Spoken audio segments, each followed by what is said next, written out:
Do not adjust your phone. This is a voiceover.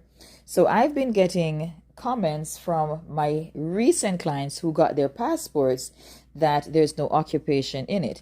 I can't make a video right now, so I'm just going to use one of my old videos and just do a voiceover.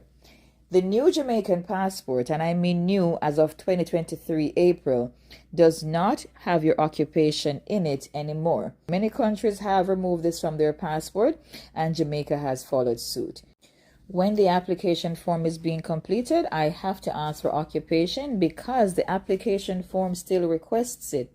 It won't go through without it, but it is not going to show in your passport. Again, there are other things missing from the passport, but you would not notice. But the occupation is very noticeable. Don't worry about it. It is perfectly fine. Just enjoy your new updated Jamaican passport.